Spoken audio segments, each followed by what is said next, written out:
Hello, everyone. I hope you've had a great day so far and are ready to top it off by exploring inclusion in information literacy on this second day of the seminar. My name is Jenny Luty and I'm an Education and Research Librarian at Southern Cross University Library and a member of the CRIG Seminar Committee. I would like to welcome you all to this webinar hosted by Caval and the committee. Before we delve into inclusion in information literacy, I would like to acknowledge the traditional custodians of the lands across Australia where we live, learn and work. We acknowledge and celebrate the inherent strengths of Aboriginal, Torres Strait Islander and other First Nations peoples and communities and recognise their continuing connection to land, water, sky and culture. We pay our respects to their elders past and present. I would also like to welcome and extend my respects to First Nations peoples attending today. I am joining you from Bundjalung country and encourage you to share which country you are attending from in the chat. If you have any technical issues during the session, just type them into the chat and the Caval team will be on hand to assist. The chat is also a great place to connect with others, share your thoughts and reflect on what's being discussed during the presentations and panel discussions. In virtual events like this, chat becomes a key space for engagement, sparking new ideas and sharing insights, so feel free to join in. You can also engage with us on social media using the hashtags CRIG2024 and InfoLit50 as shown on the slides. And a special shout out to those joining us from viewing parties. So today's session will consist of two parts. First, a duo of presenters will deliver their presentation, followed by a Q&A session facilitated by my committee colleague, Ange Johns-Hayden, Senior Research Librarian at La Trobe University Library. After a brief break, our colleague, Dr. Julia Koons, Liaison Librarian for Arts at the University of Melbourne, will introduce a panel discussion, which will conclude today's session at 4. Now, I'm very excited to introduce our first speakers who will offer an insightful exploration of inclusive, practice-based approaches to developing discipline, academic and digital literacies. They will talk about their peopling technologies model alongside other educational theories, offering practical insights into how these frameworks can create literacy opportunities and support diverse learner needs. Both our presenters are from Deakin University, where Naomi Nirupa David is the Associate Director, Teaching and Learning at the NIKERI Institute, and where Cain is a library partner. Of course, there's much more to our wonderful speakers than their job titles. So if you would like to find out more about any of today's speakers, you can visit the events webpage linked in the chat. If you have any questions for Naomi and Kat throughout their presentation, please submit them through the Q&A function at the bottom of your window and we will get to as many as possible afterwards. Through the Q&A function, you can also see the questions of others, upvote questions and add comments to existing questions. Now, on behalf of everyone here today, I would like to extend a very warm welcome to Naomi and Kat. Thank you for being here. Thank you so much. And I'm just going to try sharing my screen. And it was a very impressive sounding synopsis that you gave. So let's hope that we live up to that for you. Hello, colleagues. I'm so pleased to be sharing the story of our practice-led research today with Naomi. It's been a long time in the thinking, the doing, the rethinking, and the, hey, this is a holeless bolus thing. So my name is Kat, as we talked about, and I was previously a digital literacy programs manager and a learning designer, and once upon a time, a children's and youth librarian. And my colleague Naomi is going to introduce herself. Hi, I'm Naomi, and I'm an academic. I'm situated in NIKERI, which is Deakin's National Indigenous Knowledges, Education and Research Innovation Institute. However, the discipline and field that I work in the most is the Bachelor of Early Childhood Education and Primary. And our work collaborates very closely with the School of Education at Deakin. Now, in welcoming you to our conversation today, we're going to share a story. Now, some parts of that story was very challenging. So there were some moments of success. We're also probably going to share random thoughts as we go along, as is the nature of Naomi and I. More concretely, we will unpack an educational model that emerged from a curriculum engagement project that we're involved in. Now, the model is very grounded in inclusive ways of thinking and being, and it has many, many, many, many intersections with digital literacies. Now, as our paper outlines, and we really do hope that you would read and share that paper, the People in Technologies educational model developed from a series of teaching and learning experiments, I'd have to call them. It emerged from pedagogical-based thinking and discussions.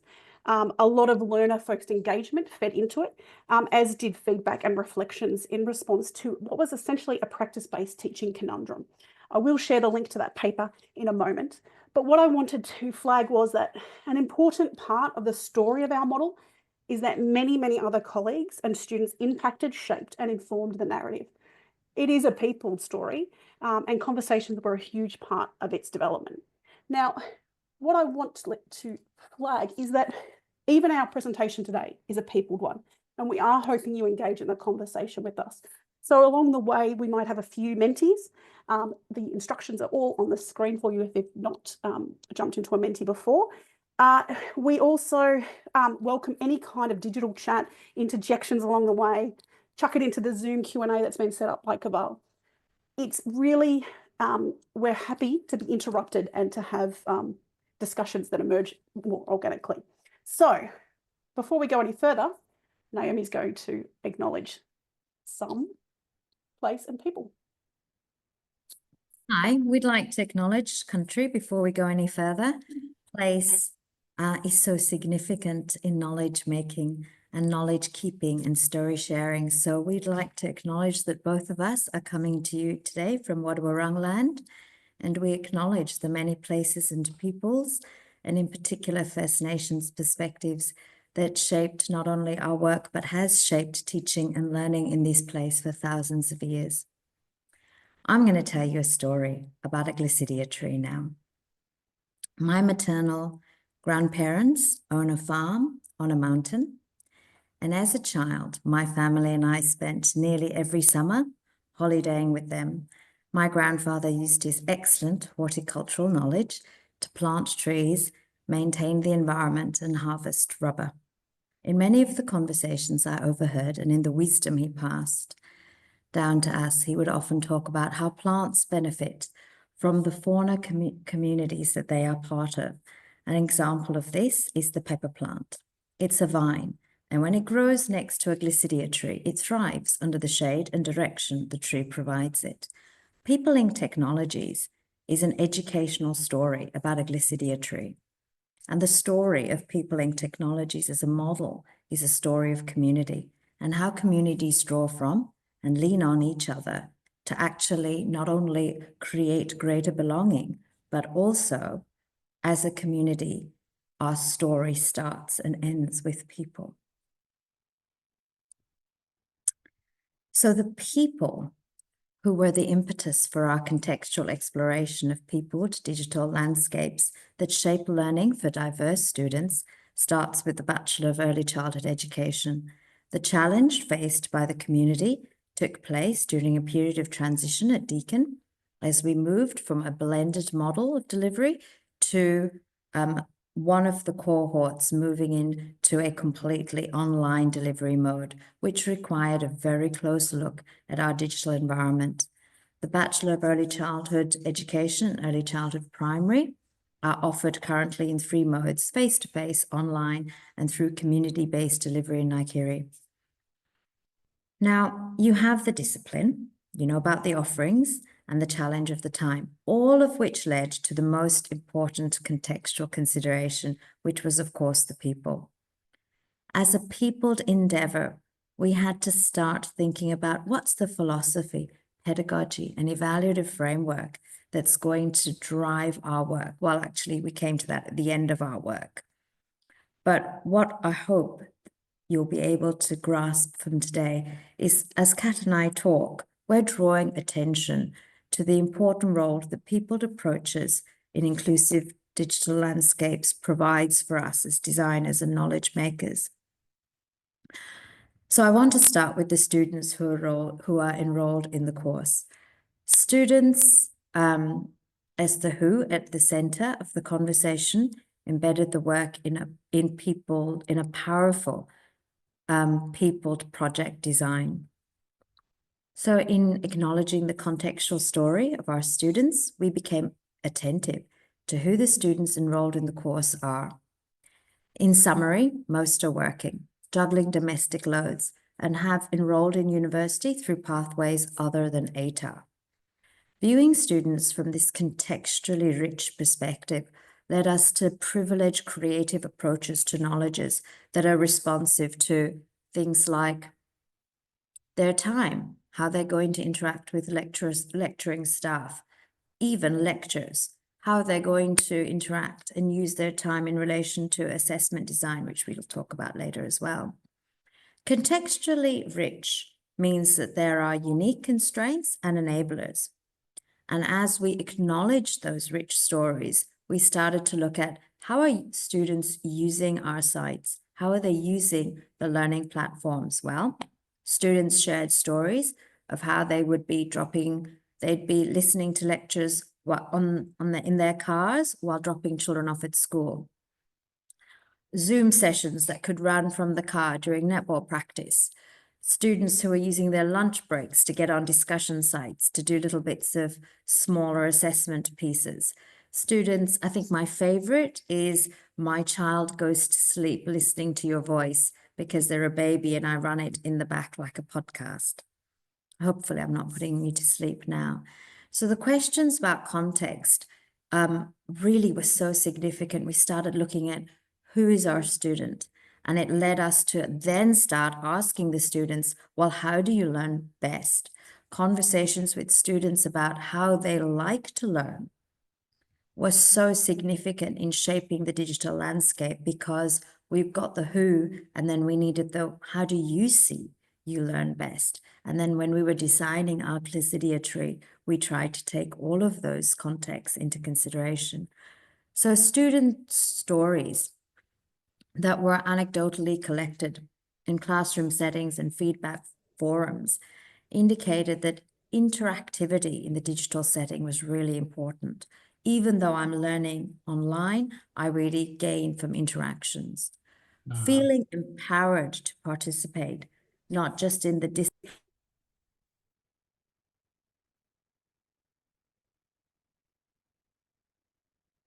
I think Naomi's just been muted accidentally. There we go. It's okay, I unmuted myself. That's quite funny. Someone muted me. Okay, I hope that wasn't a hint. But what was I saying?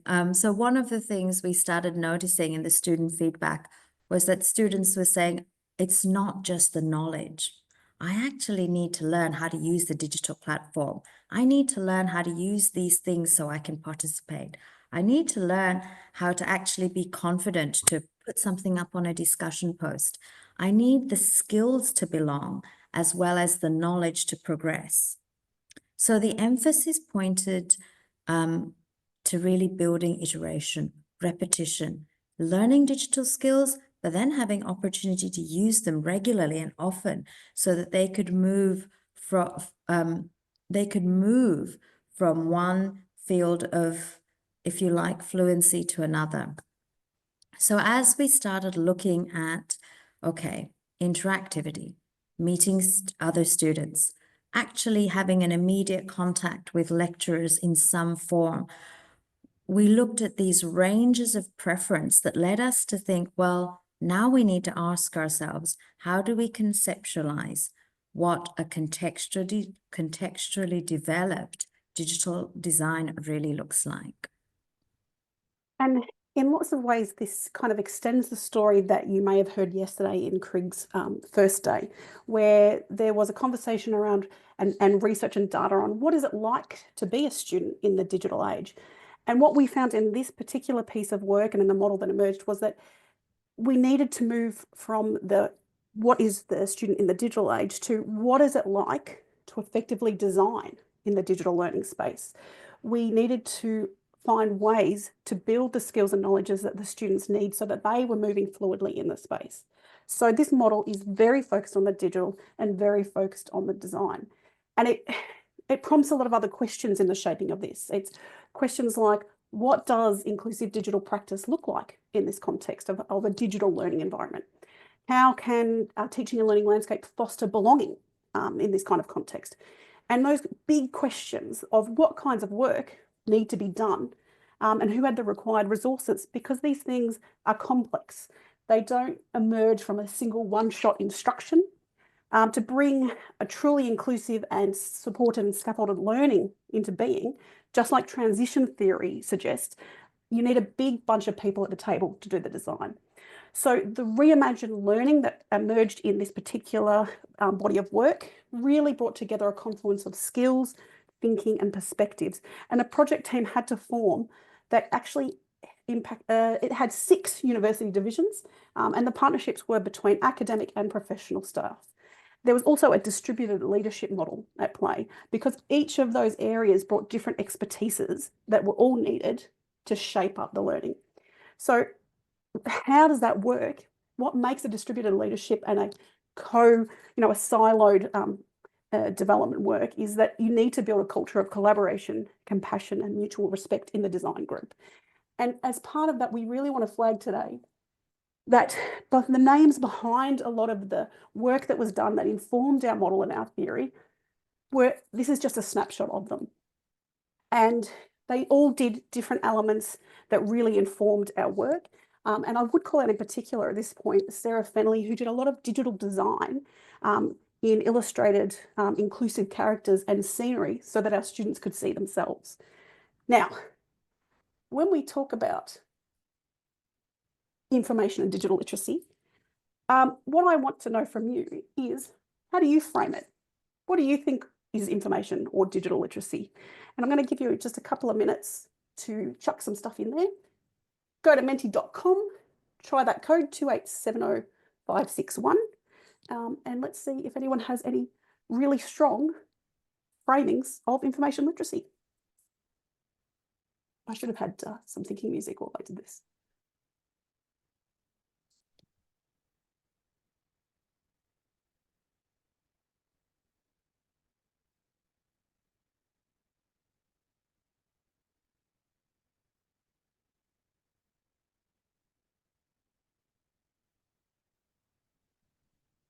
The ability to use and engage with digital tools or information independently, familiarity and confidence with computers and digital platforms, ability to locate, evaluate, and effectively use information,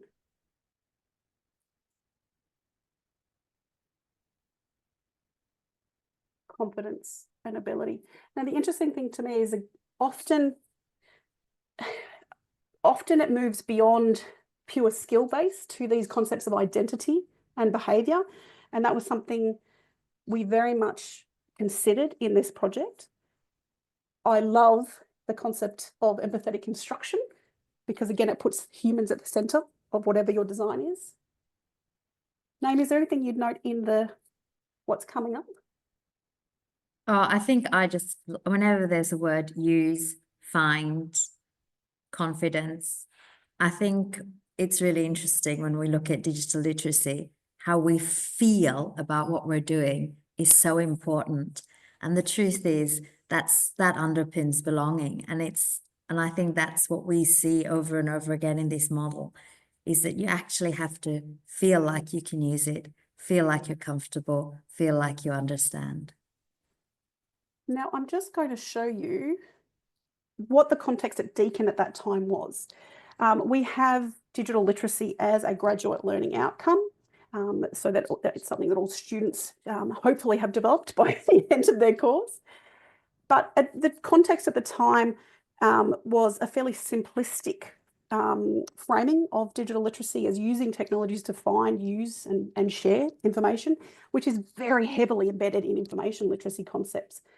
What we found in this project is that we needed to evolve that definition because we knew that effective design to support these students needed to move beyond just finding stuff and then being able to share it. And we needed to lean into a more complex and social practice grounded concept of digital inclusion, of foundational skill building, and essentially that concept of students being able to thrive in the digital learning environment.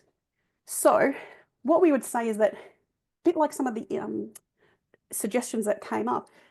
Developing digital capabilities, your framing or your definition, it really has to be contextualised. And all we did know was that this work could not jump straight into a digital literacy goal. That would not be an inclusive or effective way to approach it.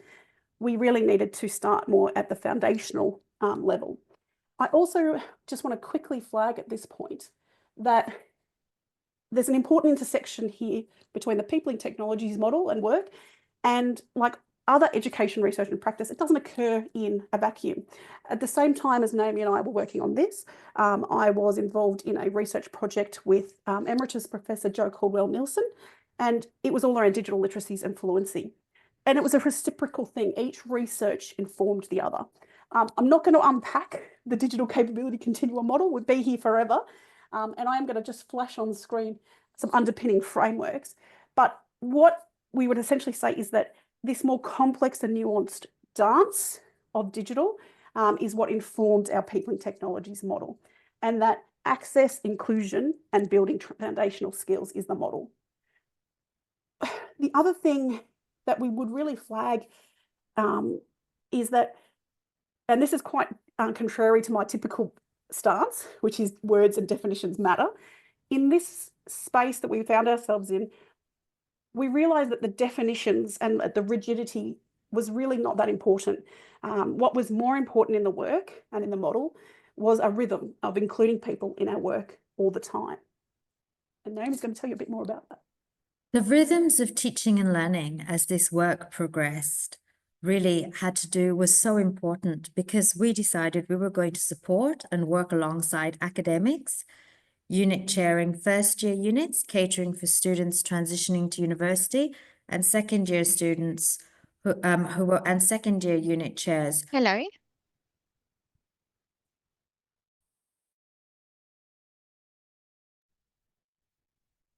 Sorry, I got muted again. Can you hear me, Kat? Go for it. Yeah. Okay, excellent. Okay, academic staff were approached based on their, and I'm going to go back a little bit. So we had these academics who were unit chairing first year and second year units, and we really had to have these sweeping digital landscape transformations, but then we knew that that came with increased workload. So how would we create agency for the academic staff who'd be doing this work so they didn't feel that they had been sort of railroaded into extra activity?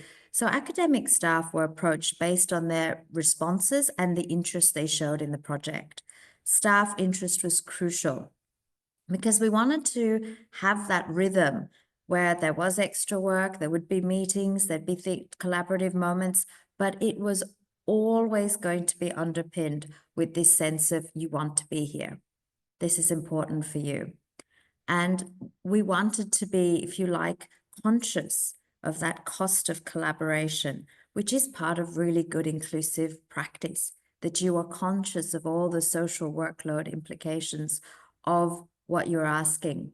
So reshaping their digital interventions, the LMS restructures, redesigning videos, all of these things took time.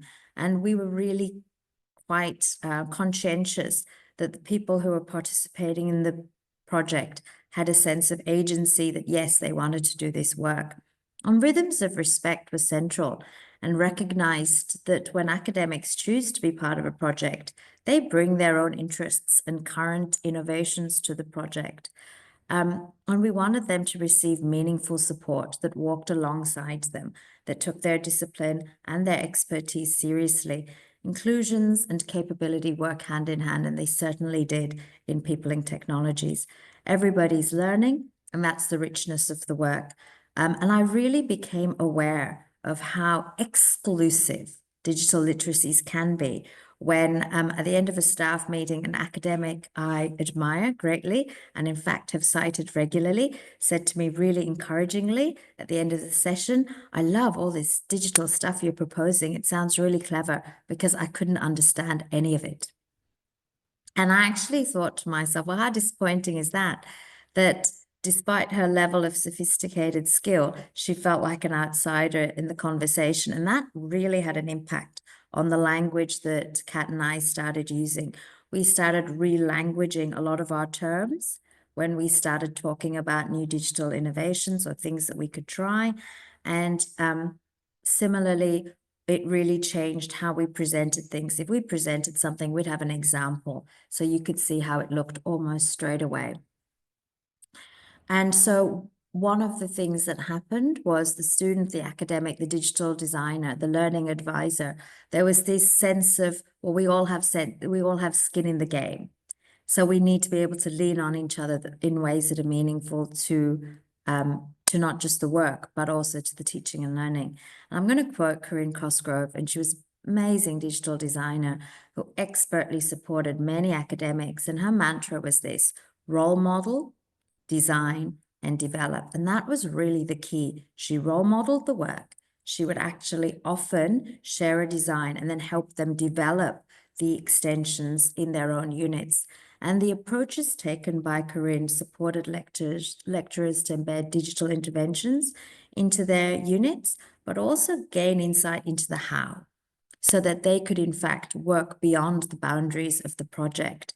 So the relational and experiential was relevant to all the people around the table with regards to digital design and literacy. And actually now Kat and I will often go to things where we find ourselves in this wonderful position where you can see how the digital preferences in a unit or a group of unit chairs has gone beyond the project. Good teaching and learning practices are shared with no boundaries. And when that happens, no boundaries and plenty of scaffolds, good practice becomes ubiquitous, you know, in terms of the rhythm of the digital landscape. And it's only really noticed in its absence. It's an open practice, I think, is what really has emerged out of that.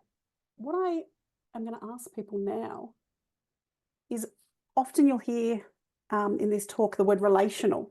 And as Naomi said, we want to unpack what other people think about these things, because we don't want there to be a barrier to engagement. So we're actually interested to know, when you hear the word relational, what are the key associations that you make?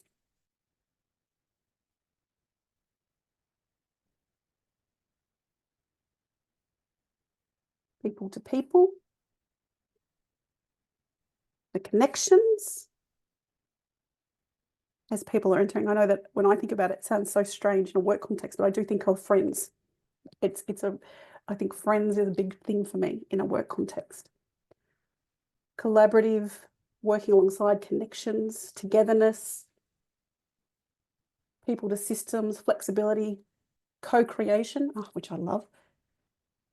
Connection between people or things. Empathy comes up again, and part of a larger framework. So Naomi, when you are talking about relational, can you unpack that a little bit for our group? Yeah, so I think one of the things I like when I read these words is that it's all about collaboration, working together, making sense together, being flexible. And for us, that relational experiential element was just so important, because it became the cornerstone to which we realized, okay, digital literacies opens the doors for really this connection, for coming together. And it supported us to resist the toolkit approach. And then you'll notice as we go on to actually explain the model more closely now, that really this isn't a toolkit. This is a pedagogy for teaching and learning in a digital space that clearly privileges the relational and the experiential as the bottom line to successful learning together. And I appreciate the coffee comment for relational. I do think that many, many key connections are made over coffee. Let's chuck up on the screen for you now the Peopling Technologies model in brief. It is made up of 3 key components, and the significance of the elements really lies in their relationship with each other. By themselves, they are not enough. Each part of the model represents the iterative phases in educational approaches to online learning, and that it's designed to support us to build relationships with diverse teams through a philosophy. The second part is that there's a pedagogical approach. that needs to be taken into account for any digital teaching and learning practice. And if you've got a philosophy, you've got a pedagogy, really a third element that needs a part of the third phase that needs to be considered is evaluation, and an evaluative framework in this case, so that we could prioritise accountability and encourage critical reflection and pause and iteration. That evaluative framework, I think, is often, evaluative models are often undervalued in the work that higher ed does. The three components as phases in an educational model, we hope that they create a way of thinking about educational models as iterative, co-composed, and that the significance of this is that it encourages next steps, and it compels us to look for spaces that require further development and iteration, and embraces learning as dynamic. Yeah, and I think we also want to point out that we had a reason for why it was called educational model. We laugh a lot because both of us spend a lot of time thinking about words and why some words and not others.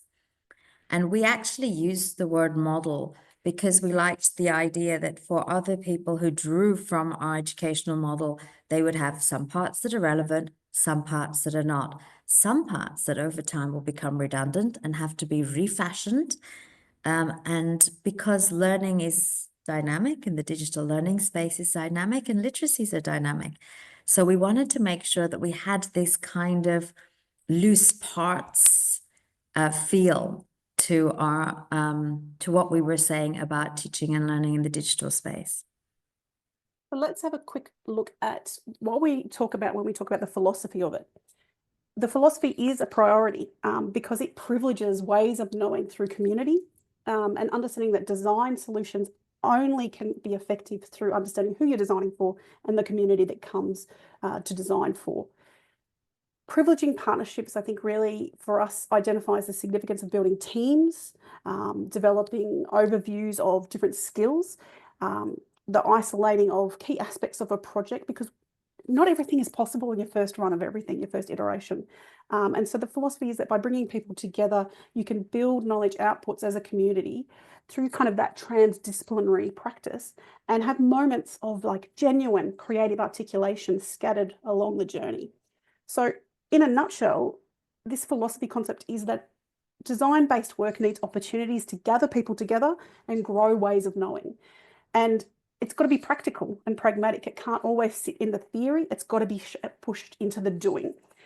So we were certain as we developed this educational model that this phase is really key in the cycle of knowledge making.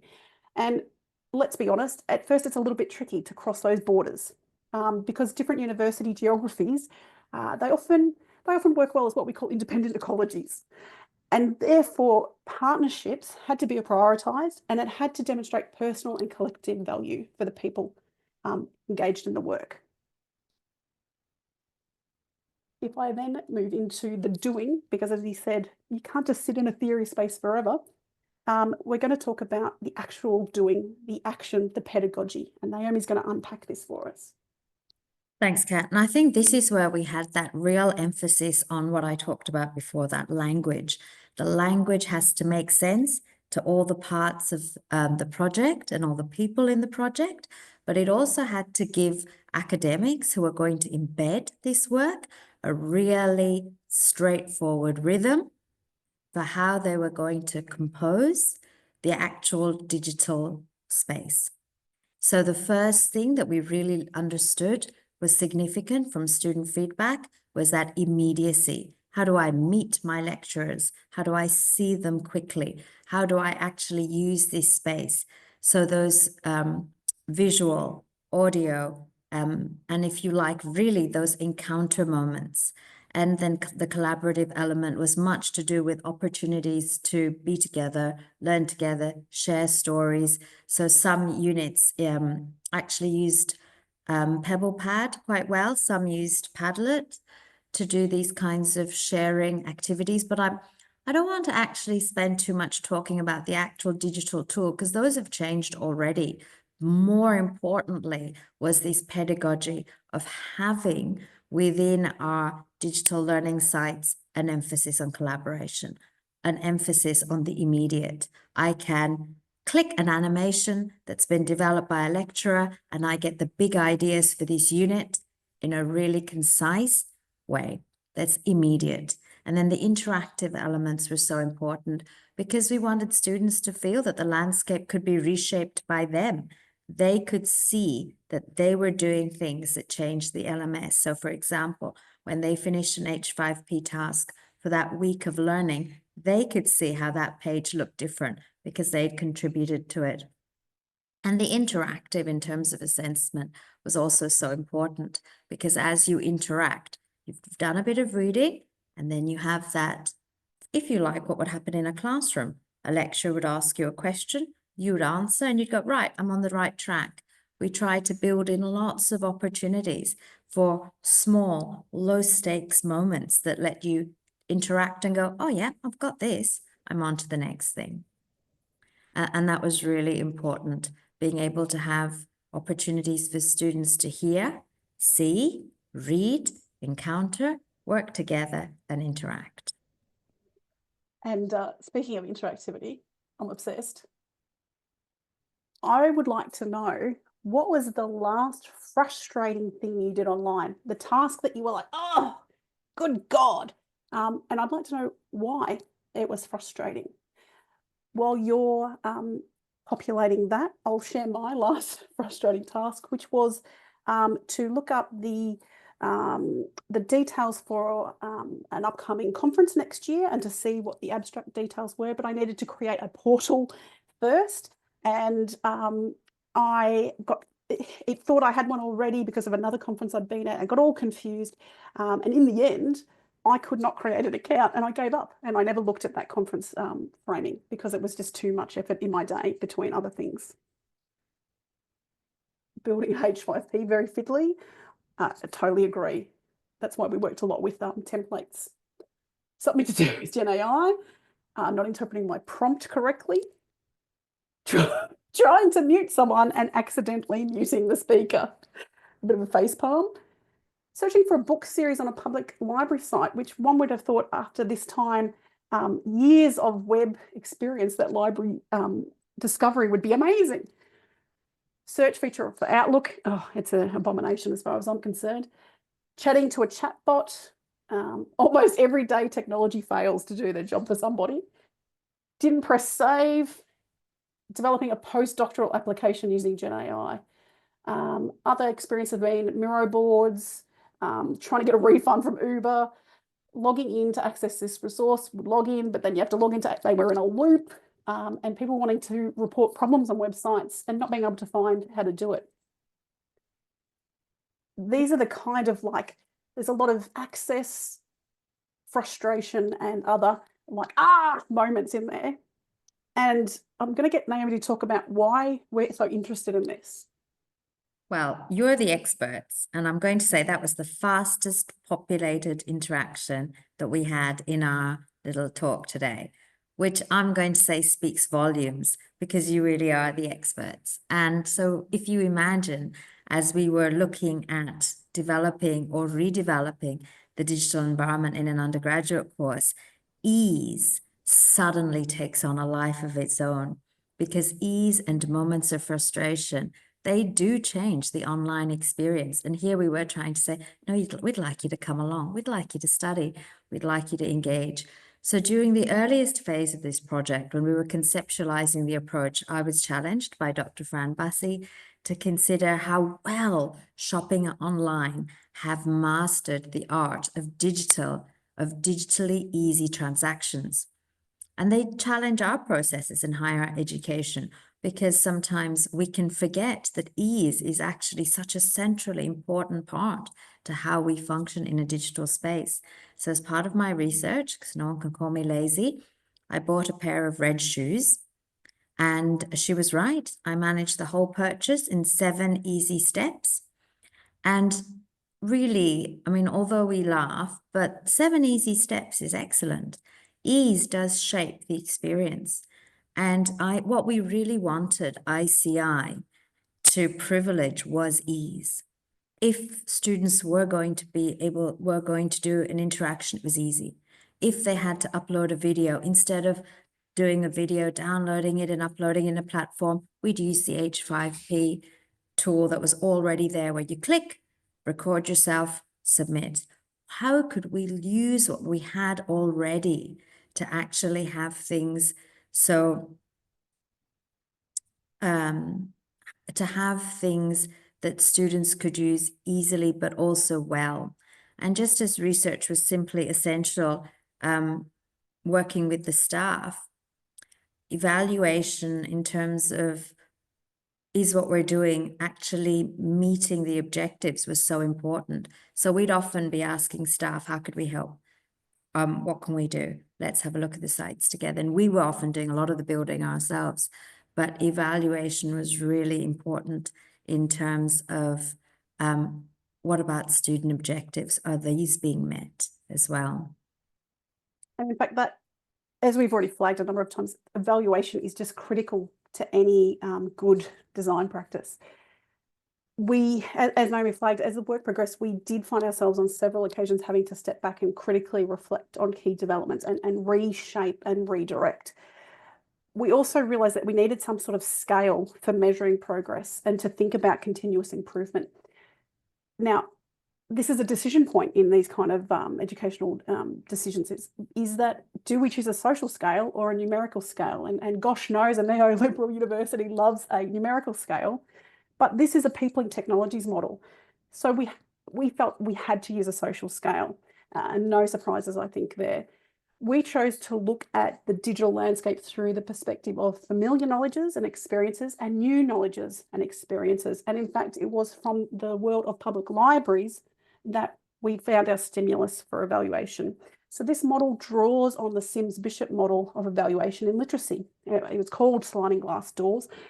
This kind of blueprint or this type of evaluation, it helps you as a designer or an educator to consider how the student experiences knowledges and how things that are new to them need to be introduced, how to bring them into the world of discipline knowledge, academic convention, and digital literacies.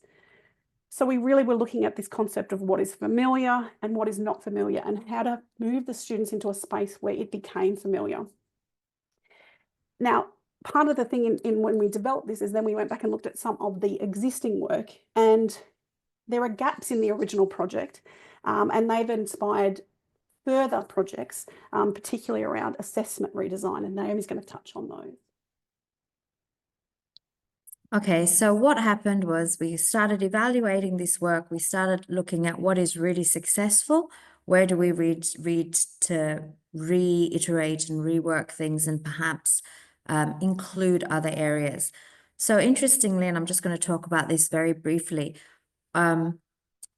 when we noticed that there was a real growing appetite among other unit chairs to really use this kind of approach to digital literacy and learning and the whole landscape, we saw that there were some universal principles to ICI that we could take beyond the university. So both Kat and I were a part of a project for the Department of Education. And I'm just not going to spend a lot of time on this because I want to get onto the assessment, but I think it's really quite important to note that good educational practices in digital literacies, they do, I don't want to use the archetype, but they do come up with threads that are so significant that you can actually apply them in different rugs. And that's certainly what we found. So we were able to do this DEP project really using the ICI rhythm. And we got just tremendous feedback that we are actually pulling together for another paper from lots of users who said, I really enjoyed learning like this. But saying that, in the university setting, we didn't find the kind of engagement we thought we would have. And part of that was because really we started to notice that one of the limitations that emerged in the project was that without including assessment tasks, engagement wasn't incentivized enough. I actually got on quite quickly and had a quick look at everyone chatting about the shoes and shopping online, because I think there's something to that.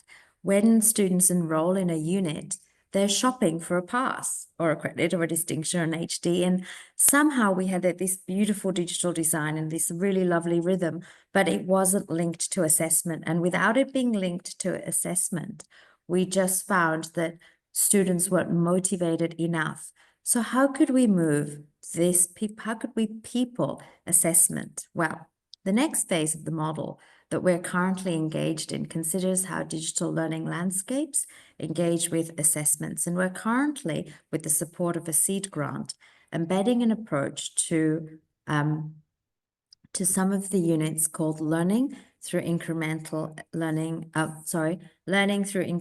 assessment, or LIA. I use its acronym all the time. And I think I might just say that if that's okay. So LIA draws from Peopling Technologies, and it applies ICI pedagogy, and it actually considers how it is we can redevelop assessments so that they have these rich interactions, collaborations, and immediacy that enhances the learning, but also enhances the assessment process. So the following example is drawn from a language and literacy unit in the course, and it's unit chaired by Dr. Sarah Ohi. So Sarah had been reworking and redeveloping the assessment prior to LIA being discussed and introduced. But then the assessment was already being reconceptualized, and she joined the project and said, well, actually, I need some immediate experiences, things for the students to encounter. And a series of 360 videos were introduced into this assessment with questions, contextual suggestions, prompts, and students had to make evaluative judgments as part of the assessment. And it's really interesting by in some ways creating a digital landscape for the assessment. We actually got a richer outcome and better participation, because these different approaches to the assessment drew the students into this highly contextual discussion, which of course we really want for pre-service teachers. Similarly, in the next example that I have, the next example comes from an arts unit, and it's an example that draws from the work of Dr. Fiona Phillip, and she's another valued member of the team who has a long-standing interest in what makes good digital practice enhance learning in the arts. And that's what we talked about, agency and partners who already have an interest in this. So Peopling the Technologies in Fiona's assessment evolved in two ways. First, in terms of the assessment, but also the precursor experiences that were part of the assessment, and that was a living glossary. So in a living glossary, you have the written component, which of course is going to be someone speaking, and then the definition, and then someone acts out what they mean. So this comes from the dance glossary, and Kat, I don't think we'll have time to play it, so I'm going to speak to it.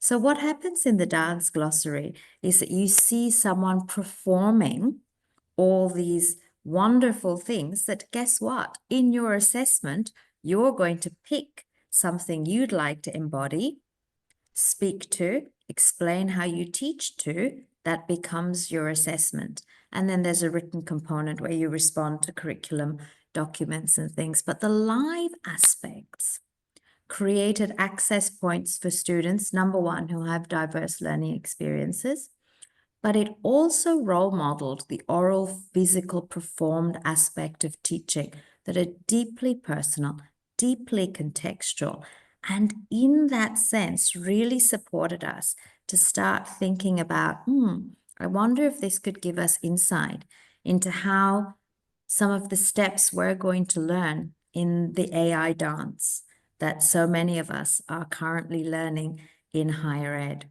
And in fact, Sharon has shared in the chat that interaction assessments will assess students' skills and knowledge, whereas essay assessment is probably assessing AI, which leads us into sort of some concepts around dancing with AI. That's exactly what we've found, that accidentally Peopling Technologies, I wish we could say that, you know, when we started this project, Kat and I were already thinking in a few years, no, we had no idea. But it was just the benefit of having this interactive and immediate focus, that it was important to note that, you know, although we're learning so much, although there's so much we don't know, there's something about the physical, the contextual and the performed, that is teaching us a little bit about how we could perhaps start using AI well, rather because the assessment itself focuses or it hinges on these different aspects, then in some ways, how we use AI and how we support students to understand AI doesn't actually compete with the assessment outcomes. So as we look at aspects of the educational model, we can see how the next steps need to be developed. For instance, right now, we're using the ICI pedagogical phase and looking at how peopling technologies supports greater engagement with assessment in terms of responding to movement, the physical, the oral, as well as how do we contextualize knowledge so closely that the personal is as pivotal as the theoretical. Now, we need to think about these things are not static. They can't stay as they are. And so what is next in this space? Where does peopling technologies go? As Naomi's already indicated, AI is something that we really need to engage more closely with. But what we'd like to leave you with as a thought is that this practice-led research really originally focused solely on online learning, but we have realised along the way that any teaching and learning that engages with technology, and that can be in person or online, they can benefit from this kind of peopled approach. And it's all about really privileging the learner and their context and using that immediacy, interactivity, and collaboration to shape the experience, and then making sure that evaluation is part of your ongoing, shaping of educational outcomes. So we'd like to leave you with our belief that peopling technologies has a practical value outside of its originating cohorts and contexts at Deakin. We believe that this model can be used across curriculum design, school-based curricula, library capability development work, professional learning programs, assessment design work. We think that by virtue of its philosophical and pedagogical elements, that it can be really flexibly applied to changing contexts. And it's responsive to technological advances like the massive wave of Gen AI at the moment. We thank you so much for having us. We love to talk. At any point, if you want to get in touch, please reach out. But essentially, we have space just for questions. I'm very impressed with us, by the way, that we've kept time for that. Thanks, Kat and Naomi, for an outstanding session. It's clear that you've sparked the audience's interest because we do have a few questions for you. So we'll get through as many as we can in the few minutes we've got left. What would you say were the benefits and challenges of working with all the different segments / people across the university? Naomi, you want to take that one first? Yeah, sure. I'm going to talk about the first time I met Kat. She said, "Hello, I'm Kat, and I work in the library." And I thought to myself, why is she at this meeting? And I actually didn't even know that the library has such a rich resource in terms of digital literacy and knowledges. And then to my surprise, as I went on to speak to other academics, they didn't know either. I sometimes think libraries and all the expertise that you have are like the best kept secret in a university. I think part of it is that we actually just don't know well enough where all the resources lie. And that was the biggest challenge for us. We just didn't know. And that's probably been one of the best enablers or outcomes of this project. And I would say that the challenge that these kind of complex multi-party projects have is having each of those areas value time that needs to be spent in connecting and making your team work first and understanding how you're going to work together. It's no good if only one part of the university is allowed for that time. It has to be an agreement. So you kind of have to, the challenge is to make sure that mutual understanding at the start of these kind of projects is signed off on, that there will be time needed to do what sometimes doesn't look like work because it's not here as I'm producing this, and this from the day. I do think that if you shape up your brief strongly, that can be really helpful to enable that kind of work. Thank you. Next question. What do you see next on the horizon? Could this sort of planning become the standard for course and resource design? Well, there's a few fires already going. Naomi, do you want to talk about some briefly? We've already got a few people who've actually asked, could you come do some work for us? And often I'll come onto a project, and the reason I'm there is that they'll say, could you just help us with the digital design? And certainly I know for Kat, we get asked to do work, and what we'll draw on is this quite naturally. And many of the partners who invite us to work, they do it for that reason, not just because they like our company. They actually say, can you come along and do this for us? So we're already beginning to see that, aren't we, Kat? And I think for us, the important thing is that we have it shape whatever work we do. It doesn't matter, even if it's just an engagement, the conversation, that immediacy, that collaboration and that interactivity sort of shapes all of what we do, including an OER that has been due for publishing for quite some time. That will be done. I think some of this work is really the bedrock of open education. So hopefully the more really different people do it, that it becomes normal practice, not normal. And I think what we would like to make really clear is that we're not precious about the work, so that if you want to mutate it, tear it apart, alter it, that's what we want to see. And we don't need to be name checked in it. It's more use this in your doing if it's a functional model for you. Yeah, and I think that was part of that sort of being inclusive with other staff. We really wanted it to be peopling the technologies, not just looking at students, but actually also looking at staff, because there are people doing this work that we really wanted to work alongside us. Thank you. I think that's about all we've got time for as far as questions go. There are a couple left in the Q&A if you're both happy to respond to those, or if people have other questions, they can get in touch with you both via the email you've left. A huge thank you to you both for your presentation and for engaging with our questions. We're going to take a quick 5-minute break now.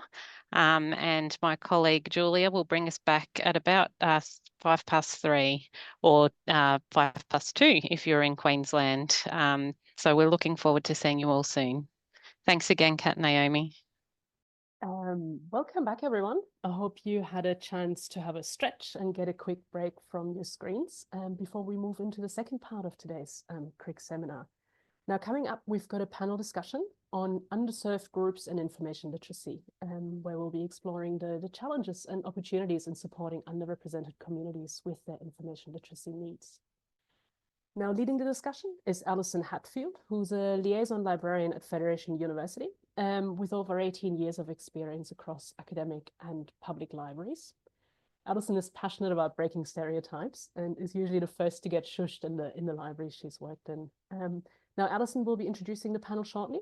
So without further ado, I will hand over to her to get things started. Thanks very much, Allison.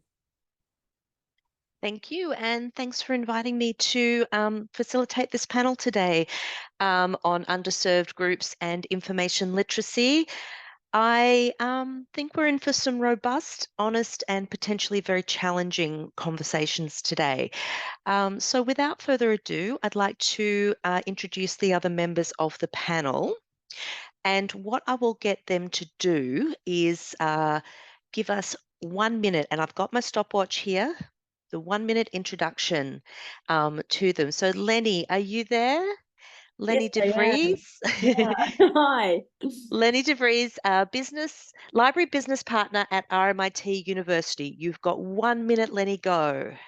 Oh, to introduce myself. Okay.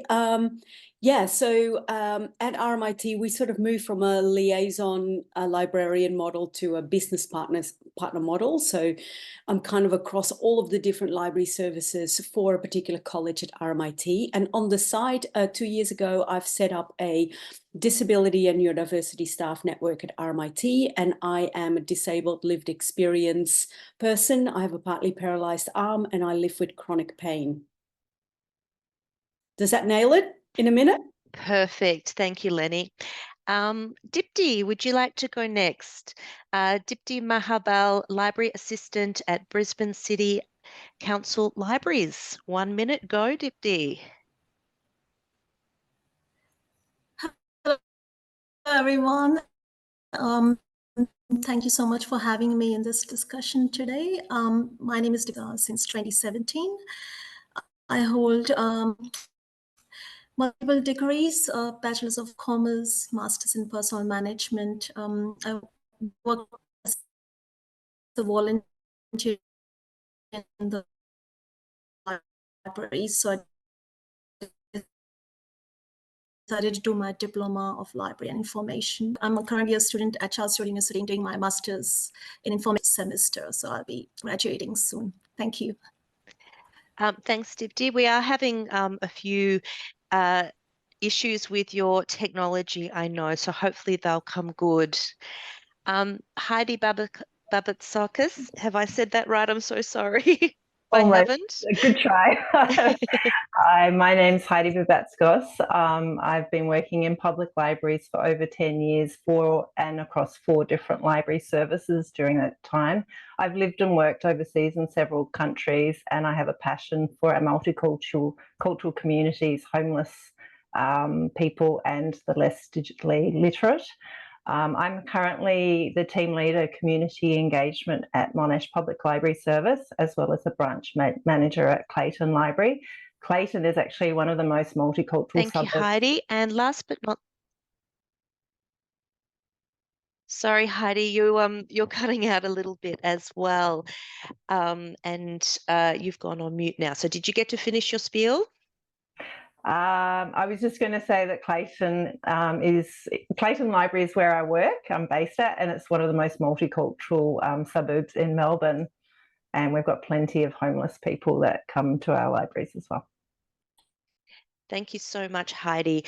And last but not least, we've got Carl Buttler, Liaison Librarian, Research Data Management and Indigenous Student Support at Federation University. 1 minute, Carl, go. No problem. Yeah, so my name is Carl. Yeah, based out here at our Ballarat campuses here at Federation. Been in academic libraries for coming up to 7 years now.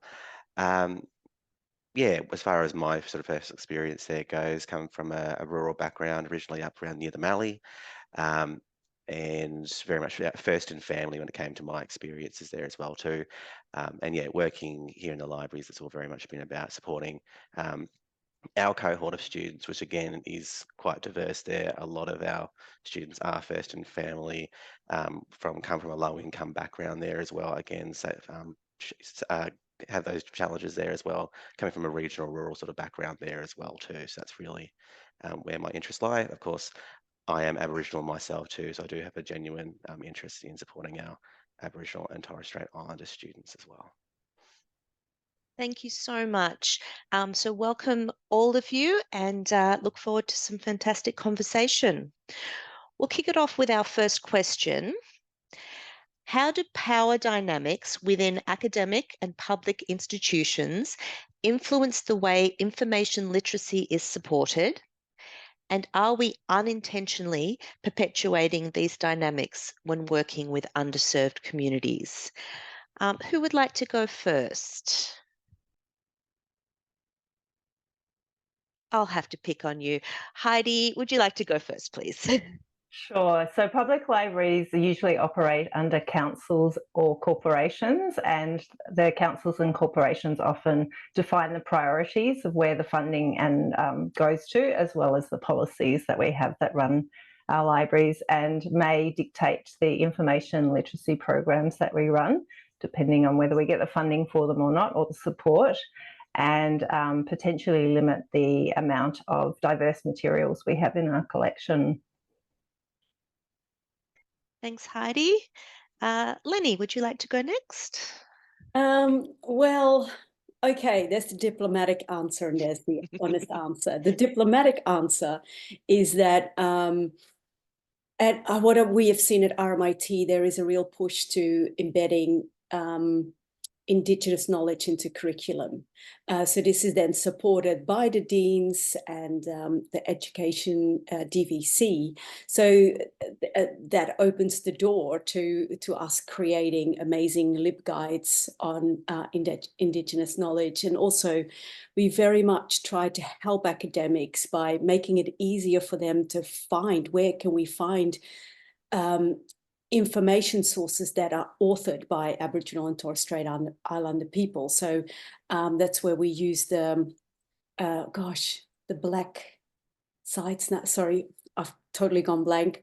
Blame it on menopause. Side, and then we made a whole video and kind of a whole guide for that. So, and of course, librarians are, I think generally super passionate and really eager to help the community.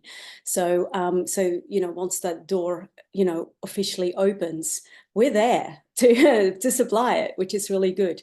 Then the unofficial answer is more on the disability and neurodiversity level.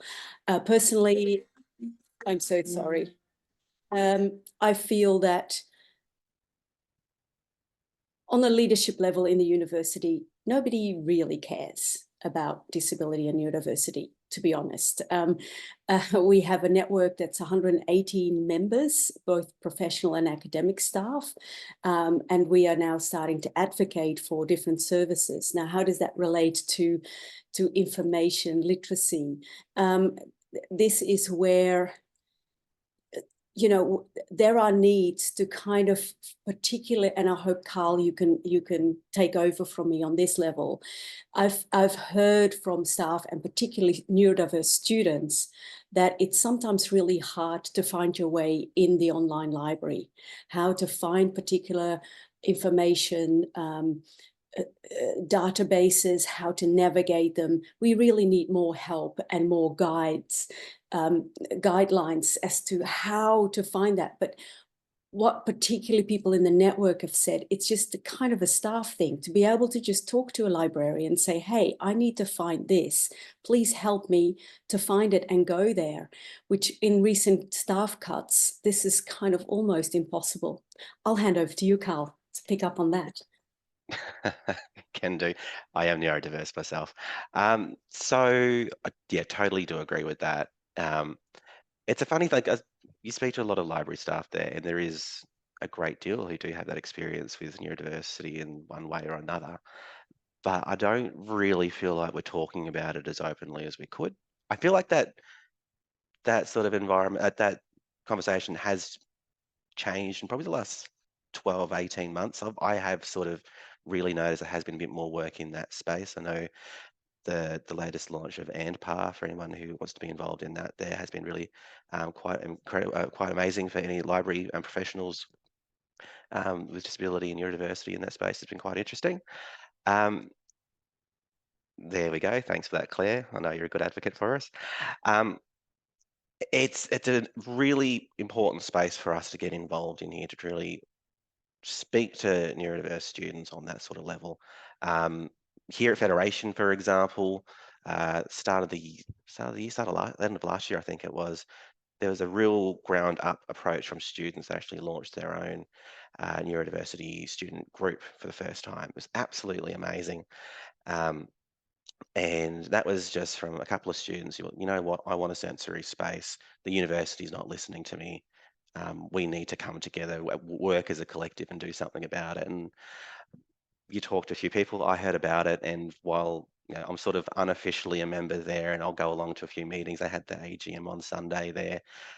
They've got a Discord server for students that are studying online, particularly those with ADHD, for example, who want that body doubling experience there, where it's all about keeping them accountable and focused and all that. And while a lot of those students would come into the library, may not necessarily have that opportunity to do so with family commitments, those sorts of work commitments, whatever it is, where they have to be at home, distances. So finding alternatives online has been a really interesting process there that particular club's been going through. And in the past, the library has sort of been seen as a bit of a natural ally for, the introverts and those sorts of things. But we can't rely on how things previously have been. I feel like the library could be a natural ally there to really support neurodiverse students going forward in that sort of space. But again, I feel like we need to talk about it a little bit more and actually talk to our students and go, well, what do you want? What do you need? Sort of be led by our students, by their concerns, rather than imposing our ideas of what you need for your studies there as well too. But yeah, it's a very, very sorely needed discussion for us to have right across the board. To totally agree, Lenny. Okay, we'll move on to Dipti now. Let's see how you go with your connection. If it's still playing up, we'll get you to turn your camera off and that might help. But let's see how we go for a start. Yeah, sure. Okay. Thank you so much. I would like to build on Carl's thoughts, saying that as a student, how we try to connect.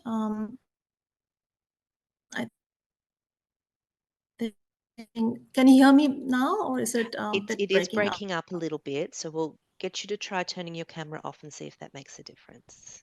Yeah. Is that better now? It seems a little bit better. Yeah, let's go. Okay, I'm so sorry for the interruption. That's okay. So I think being a student, so I would like to mention two perspectives here as a learner and as a information professional. So as a learner, I think in a library space, I have looked for something building connection-wise. So basically having a sense of belonging where I can create my own identity and build that confidence.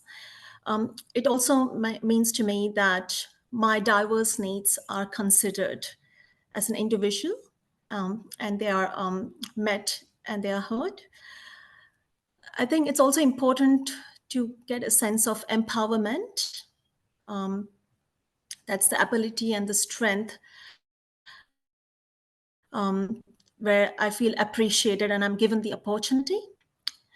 And also be able to share those experiences as an individual and as a group.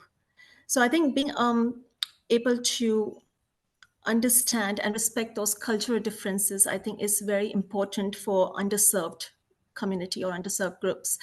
As a learner, this is what my experience has been.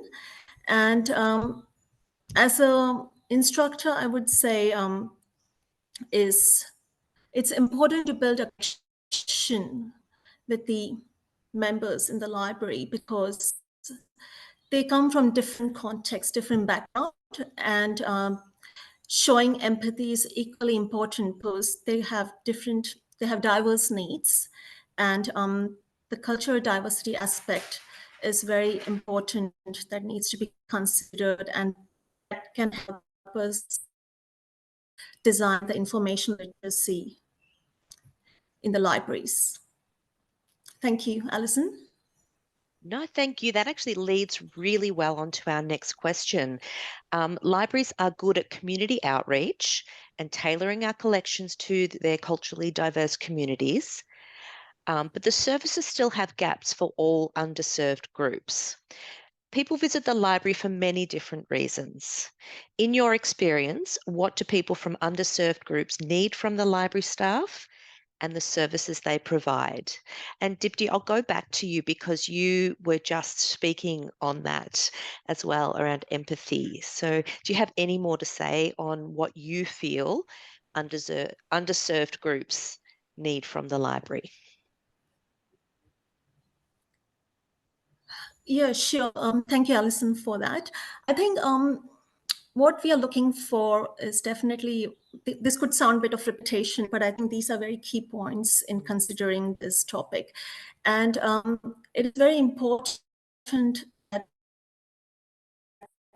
there is empathy, can actually bridge the gaps and help us build the connection. And that can help us design our information literacy sessions or our programs and resources in reaching out to those community who are from the underserved groups. And I think it's also important that they feel empowered. And here what I mean is like having the ability or the strength. I would just like to give a quick example here. So I come from India, and libraries are not free in India. So obviously you have to pay for it. And it's not something that everyone can actually afford it.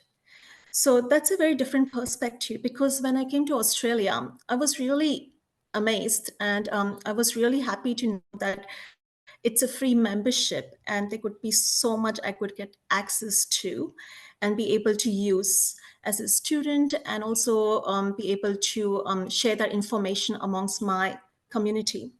And that's something I think is a very important part, because this is the gap where actually people don't realize, because they actually don't know that libraries exist. And even if they know that libraries exist, they don't know that it's free.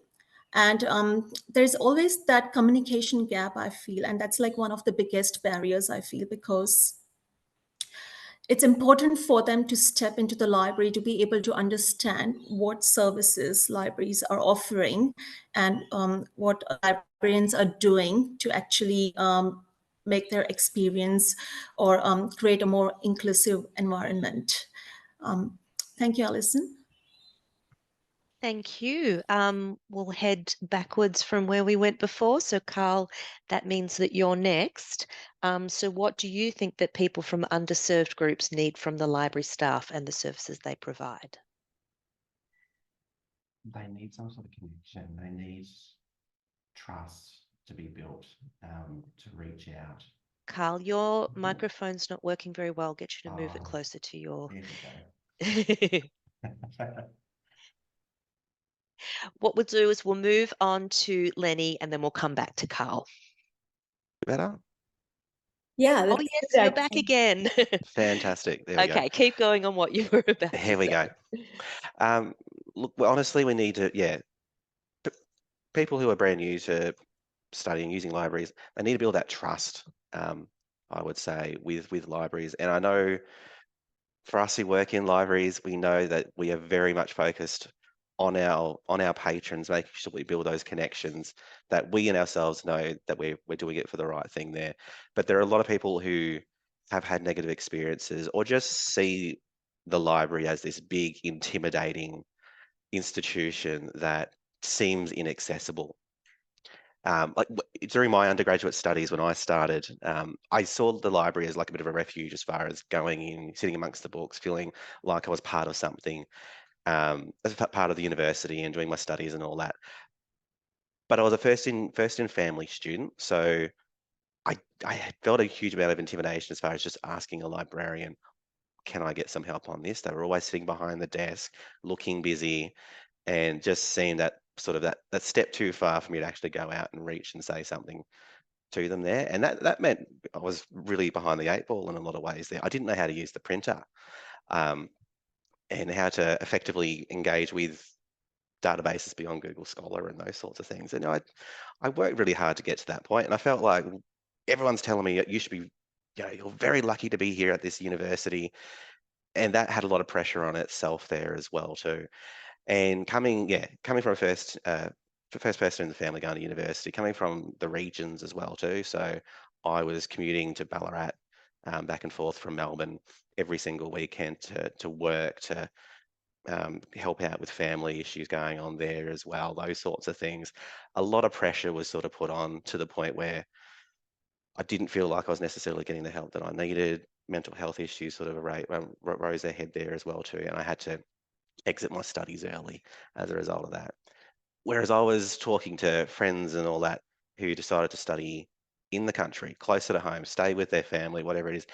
And because it was a smaller community there, they got to know their librarian. Their librarian knew them by name. They're like, oh, actually, do you know about this ready at this I think it was back then, UB Ready event there. There's this transition program that you can go and do, and they can help you out with your study skills. This is how you can do your assessments. This is what your referencing looks like there. There's these conferences that you can go to later on down the track. They really got to know them, and they shared in their successes and celebrated that. And I know it's very hard to do when you've got so many people coming in and out. You've got a huge workload yourself there, and you can't stretch yourself so thin just to be everybody's best friend there. But putting a system in place and consciously going, all right, we are going to put these programs in place. We're going to do these outreach things. We're going to have have these staff whose job it is to be engagement. makes a huge, huge difference there. Because if you consciously do something, that's fantastic. Otherwise, you just default to your unconscious activities, your unconscious biases, and just go, well, if there's no news, that's good news, right? You know, no one's complaining to us. But then you've got these people that are silently suffering who may not be able to get through, who otherwise, with just a small little bit of help, could achieve some fantastic, amazing things if they had that little bit of support there from the get-go. And again, when I started my studies, I didn't know the right things to ask. I didn't know the language of the university system there, and just that little bit of help. And I know all librarians have it within them there and want to do that. Putting some sort of structures in place to really make sure that everybody gets that support they need, no matter where they go, is a really, really important thing.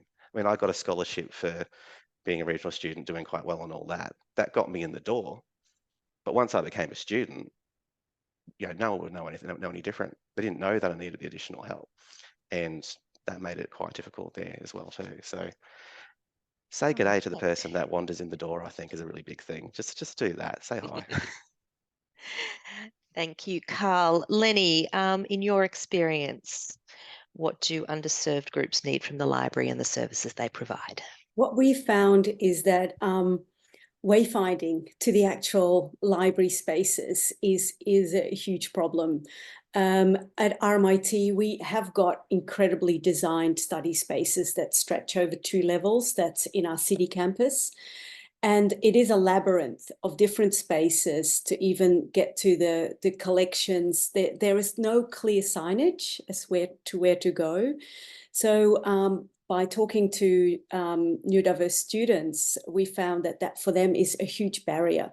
That's what they don't even come in to the library because they go, I don't even know where to go. It's too overwhelming, too many different spaces. Where do I go?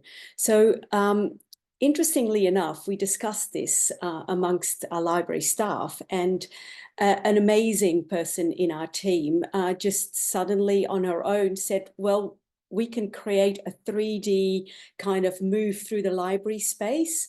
So she's now done this for 2 of our library, 2 the different libraries that we have, and what she does in it, so you can kind of just navigate, you know, walk through the space, and things are highlighted, like, you know, this has got natural lights, this space has got dimmed light, this space, you know, has, you know, maybe a nook where you can kind of just quietly de-escalate if it's all too busy. So it's really fantastic. So that means a student beforehand can kind of already navigate and familiarize themselves with the library space. The other thing is that we at RMIT now have concierge. So these are paid students that basically help you know, the students that come in. We don't have librarians at the desk anymore, but I guess the beautiful, you know, that's pluses and minuses are all with that. The beautiful thing about it is at RMIT too, we've now got the sunflower lanyards, and we have quite a few students who do identify as either disabled or neurodiverse, and they wear the lanyard. And how fantastic is that? If I know for myself, if I see someone with that, I go, oh, someone from my tribe. Oh, thank God. So that these are little things that make a huge difference. Thank you, Lenny. Are those models something that's able to be shared, or I'm even going to suggest that we have a that CRIG could put on a little event to look at those models because they sound amazing. And Carl, it seems like we've got a new library slogan, say good day to everyone who comes in the door, has become quite popular in the chat. Heidi, your turn now to speak a little bit about your experience on what underserved groups need from the library.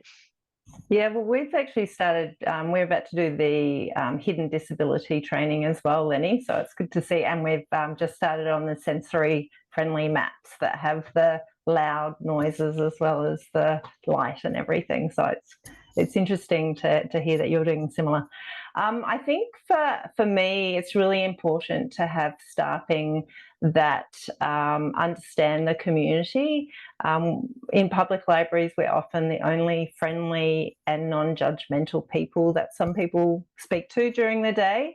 So to have staff that have undergone cultural competency training, homelessness training, things like that is really important to affirm the worth of the customers when they enter the library, regardless of their background or their life experiences, as well as having staff from diverse backgrounds who speak the community languages and understand the written languages as well, especially if we're helping with mobile phone or other technology issues. We need to understand what's on the phone, and people from different backgrounds often gravitate to people who they think speak their language.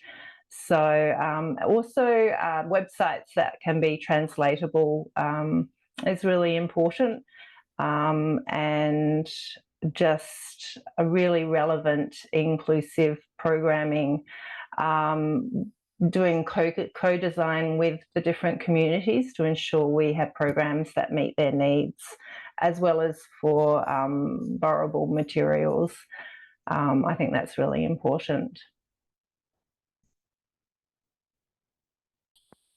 Thank you. We are very quickly running out of time. I knew this was going to happen because we've got some amazing speakers here that coming from many, many different backgrounds. So I really want to move on to this question because I think it's the most important one to finish on. And that's around some takeaways for us today. And I'd love for anyone else who's got ideas to pop them in the chat as well. But we're looking for any advice, guidance, ideas on how to increase information literacy for underserved groups within libraries. So who wants to go first on this one? Maybe I'll pick on Lenny. That's good, because I was burning, because I actually wrote this one down. I was like, I could this see is it my in your favorite face. question. I don't know. I've just got this wacky idea that it would be really fabulous to kind of have an event where those with lived experience, can be multicultural, disability, Aboriginal, Torres Strait Islander people, to talk about which resources can help them and why it can help them and in what way. Because often we just, you know, we've got gold sitting in the library and not many people really know how to access it or why should I access this? And what I've found in our disability network that people have started to share, for example, there is a spoken poetry resource. And also, audiobooks, which is really helpful for certain people. And a lot of academics are now joining the network because their children have been diagnosed as neurodivergent, and then they find out they're neurodivergent. So they're kind of like going, I don't know anything about this. And so reading up on different people who have written books about their experience, that's sitting in our library, which is amazing. But often we just don't know that it's there. So I'd really love to propose to everyone, let's have an event where we point to these amazing resources that are sitting in our library. And that helps us in the community, helps us emotionally, knowing that someone else goes through that experience, but also from a rights point of view.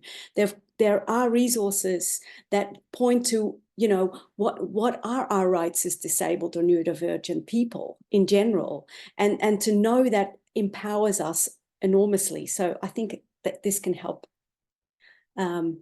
people in the community hugely.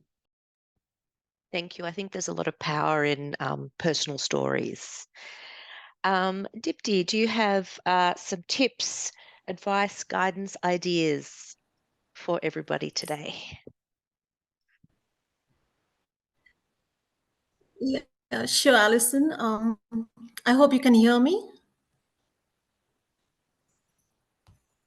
Thank you for that. I have been actually reflecting on this question for last few days, and there were some ideas that really popped up, and I thought I would like to share this on this panel. Firstly is, it's important to celebrate the cultural diversity. I think that doesn't happen more in the libraries, I feel, because obviously, there are different demographics in different suburbs. And so obviously things can be different from different branches to other branches. I think just creating digital and physical space of collections is not enough, but I think a cultural space also needs to be created, and something that will kind of speak the other person's language. So it could be like something, wearing a t-shirt saying, hey, I speak Hindi, or what's your language? Or, like something, just to break that communication barrier and to make that informal way of connection rather than being overwhelmed by the size of the library space, or like at first point of contact. The other thing I was thinking was having different languages, story time sessions, or even tech connect sessions can really help, especially the seniors, because we have lots of temporary residents, who are grandparents of little ones who come from different countries. And sometimes they don't get membership access because they're temporary residents. They don't have anything with their address, like an address proof to join up the libraries. So if we can create some kind of membership that can help them to get access to the space, to the collection, can be really useful. And also, I think for me, the most important connection is like through culture, food, and the costumes. I think having a cultural display of your cultural costume, it could be, sari, for example, that's like the cultural identity. So maybe we can celebrate a week of Japanese culture or a week of Indian culture, just to, highlight what are collections in the library, what languages we are offering, what are the resources that can help these communities to connect and bring them in the libraries. I think that would be really useful. And tours, then why can't we have free library tours, So it can actually take communities to different libraries. It can help them know that what libraries exist in their suburb. Sometimes you're just living next door, but you don't know there's a library in place which offers free services. So I think having those free services can really help. And lastly, I feel that any information sector, like it could be libraries or museums or galleries, I think they all are unique in signifying the culture. And they all can actually celebrate that diversity. So I think it's very important that if that connection is built, then it can really help to kind of create that cultural space and not just digital or physical space for everyone. Thank you. Thanks a lot. Some really great tips there. And I think it's great to, advertise, I speak this language, I speak that language, but also knowing your colleagues and the experiences that they can bring to the library as well, I think is really important. I used to work with someone she wasn't deaf, but she was fluent in Auslan, and I had a deaf patron come into the library one day, and we were communicating by writing. And I said, "Oh, are you able to come back in an hour when my friend is back?" And they had this fantastic long conversation, and he felt so welcomed. It was just so lovely. So yeah, knowing the strengths of your colleagues as well. It's a good one. Anyway, not up to me to talk. Carl, you can go next. Yeah, so I guess engaging with Indigenous students is it's quite hard, I'll be honest, because there isn't that natural sort of tendency to go into the library for a lot of our students that we find. The great thing with a lot of our universities, though, is in every university, there will be some sort of dedicated Indigenous support unit, network, whatever it's going to be there. What I've found is going in, building up those connections, those relationships. It's invaluable. That sort of work there. It takes a hell of a lot of time though. To build up the relationships with the staff can take a little while there, but even more so with the students. is a really big thing there. So I really would encourage every library to really invest some time and effort in getting some sort of connection there with those units wherever you can. I've got staff that were over there, over at our Aboriginal Education Centre, who were trying to be absolutely everything to everyone that comes through those doors, helping students out with any sort of query they could. And yet they were absolutely stretched to the absolute limit. So when I went in there earlier in the year and said, hey, look, I've got this time and effort, I'm going to be your dedicated Aboriginal Torres Strait Islander student support librarian, what do you need? They were like, oh, that sounds fantastic. Can you essentially run an orientation session for us every semester now? So I go in and talk to any students that they can.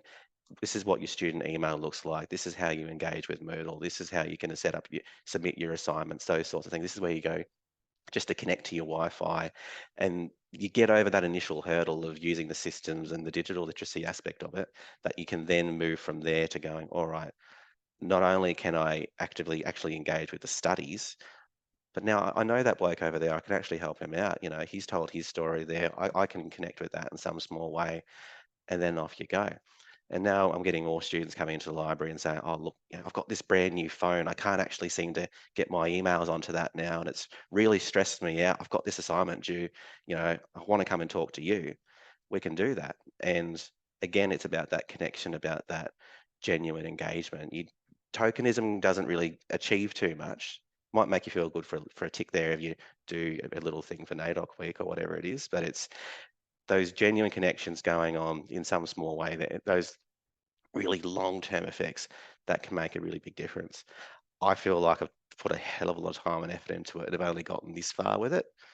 Then I was speaking to other staff at other libraries where they've gone at it for years and years, and they've gone this far to this far to this far, and it all accumulates, and all of a sudden you've got this really good network and system in place where it's just second nature. This is where you can go for this sort of help here, and the whole institution wraps their arms around our Indigenous students, and suddenly you get better results, better retention rates, and better successes. And that again comes down to leadership recognizing that, and if they don't recognize that, getting people at the ground to push that message up as hard as you can, and then trying to get those resources dedicated there as well too. Now I'm quite fortunate because I feel like I'm in a position where that is actually the case. But if that's not something that you're seeing in your place, really advocate for it as best you can there as well. Because it's not about the library making our Indigenous students fit into what we think digital literacy is. We need to reach out and really make sure that we know that we are talking with. Oh, we've lost Carl. He emoted so hard with his hands that he's he's gone. So we'll go on to Heidi now. Sorry to leave you till last again, but we're looking for your advice, guidance, tips, ideas I think everyone, oh, sorry, I'm Yes. talking over the top of you. Go for it. I was going to say, I think everyone else has said so many good things. I think to increase information literacy in our communities, we really need to market ourselves well as public libraries, because I think a lot of people, they visited the public libraries when they were young, and then there's sort of a gap and they forget about us. So it's really important to reach our communities, and a lot of public libraries can only use certain social media like Facebook and Instagram, but like the Chinese community might use WeChat, so sort of reaching them in their spaces online, but also working with local organisations and council departments to market our libraries is really important, because they often know underserved communities that might not normally visit the public libraries. And I think just building on what Dipti was saying, having programs that are a little bit unusual. So like I ran a session on home beer brewing workshops and my target audience was young men, because I knew they wouldn't normally come into a public library. And sure enough, we had about 100 young men into the library, first time they'd been since they were very young, and they ended up joining the library and kept coming in. So I felt like that was a real win. So really unusual programs like that. This week we had a Diwali session where we had like deer decoration decorating workshops and Rangoli decorating workshops, and we had like 200 people from that community come into the library that hadn't been there before. So, and they were families as well. So I think that's really important. And also just, you know, curating the collection and working with the community to ensure that we have material that they want to read or listen to, and not just what the librarians think they need. So. Yeah, and one of the big things I think is meeting the community where they're at as well, getting out into the community and really spruiking what the library has. Because you're right, so many, especially in my public library experience, so many people had come as children, and then it wasn't until they had children that they would come back. And libraries have changed a lot. And I loved what you were saying about, yeah, exactly. I love what you were saying about men and boys, getting men and boys into the library was always a big thing in the public library. And I actually ran a hot rod event. And this is going to lead on to my next point. But I made an assumption with that when I was giving the introduction. I said, you know, these are two things that most people wouldn't normally put together. And this one guy put his hand up and he said, well, actually, this library was where I first discovered cars and hot rods in a hot rod magazine, in this library. And I'm like, well, there you go. I made an assumption. And that's actually what a lot of people have been saying in the chat is don't make assumptions about anyone. Listen to them. Find out what their needs are. Be curious. And my other favourite thing I've seen in the chat so far is someone suggesting we change the name of the service desk to "This is where the magic happens." So whoever that was, I like it. I think that needs to go across every single library in the world. We're coming to the end, but I want to make sure that everyone has had a chance to express everything that they were hoping to today. Dipti, did you have any more that you were hoping to talk about today? Or any other experiences you'd like to share? Yeah, thank you. Yeah, I just wanted to add 2 points, please. Yes. One is that, you know, how I think important that we focus, if there's a connection, things can happen. Like, you know, any new services that you're bringing in the libraries, any new resources that you're bringing the libraries. Let's not forget the libraries are meant for the community. But if there is no community, what's the point of having those things in the libraries? So if you're trying to work something or trying to create new activities, we need to focus on that lifelong connection as well, along with lifelong learning. And the other thing, what I felt was like, you know, sometimes I think to have like a family week, because sometimes it can help not only just the children, but celebrate something as a family. So it could be like watching a movie together, or, you know, playing some games in a month, just to cater to all those age groups can also really help, and can have that community outreach perspective of reaching out to all those underserved groups. Thank you, Allison. Thank you so much. And welcome back, Carl. Good to have you back. We were just going around with any last thoughts before we finish up. Was there anything that you, any other experiences that you wanted to share, or thoughts that you'd like to let us know about? I think I've banged on a fair bit about everything there, but yeah, talk to your students, really reach out. Thanks. And Heidi, last thoughts from you? Not really, except I really agree with Carl on building that trust and that relationship with the community, because word of mouth is really important, and people do bring in their friends and family if they know we're doing a great job. And it makes you feel good when you get that feedback as well. And Lenny, last thoughts from you before we finish up? Something interesting that I learned from our university's Equitable Learning Service. So this is the part of the university where, students with disabilities or neurodiversity kind of register.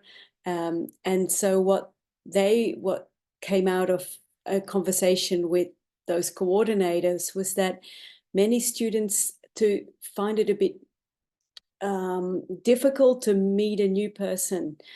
So if suddenly there's like a random librarian to talk to, it can be a bit off-putting. But if they can build a relationship with one particular librarian, so that then over time they can go back to that person because they know who that person is, it's not scary anymore. I learned a lot about that.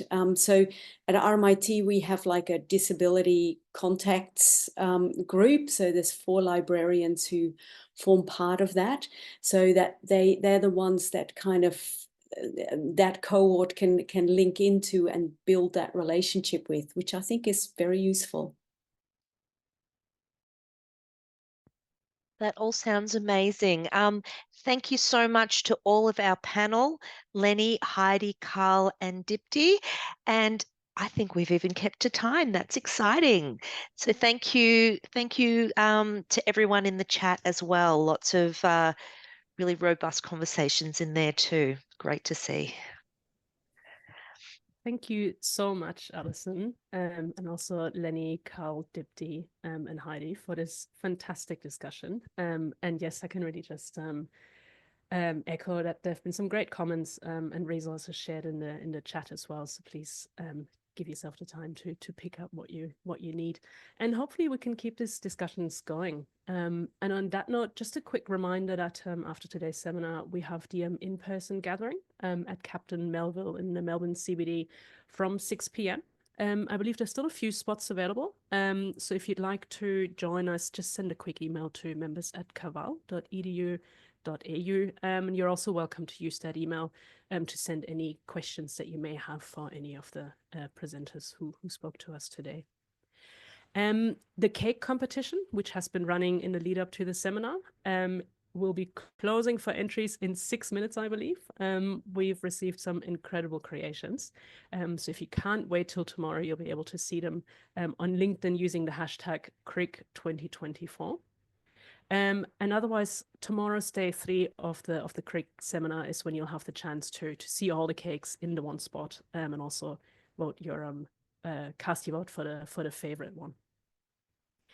Now, just to formally wrap things up for today, once again, a big thank you to all of our speakers for sharing their knowledge, their research, their experiences. So please join me in thanking Naomi and Kat, and Allison and Dipti, Carl, Lenny and Heidi. It's been such a pleasure having you here. As a thank you to our presenters, Caval has arranged for native trees to be planted through 15 trees. And these trees have recently been planted by the Nullarbor Land Care Group on a small island in Mollison Creek in Pyalong in Victoria. So it's a great way back to give back to the environment. A shout out also to my seminar colleagues for all the hard work in organizing and running this event. Once again, if you have any more questions for speakers, please feel free to reach out and just send an email to members@caval.edu.au. We'll make sure that your questions get passed on. So that's it for day 2. We've got lots more coming up tomorrow. So at 10:30 a.m., and that's Australian Eastern Daylight Time, we'll have another Deakin duo, comprising of Professor Bodil Rasmussen and Michelle Bendel, who will dive into guided self-determination. And after that, we'll hear 5 lightning talks on empowerment through information literacy. And then, of course, we'll find out which cake wins the competition. If you still need to register, we'll put the information in chat. Once again, thank you for joining us today, and we're really looking forward to seeing some of you this evening, and if not tonight, then tomorrow for our final day.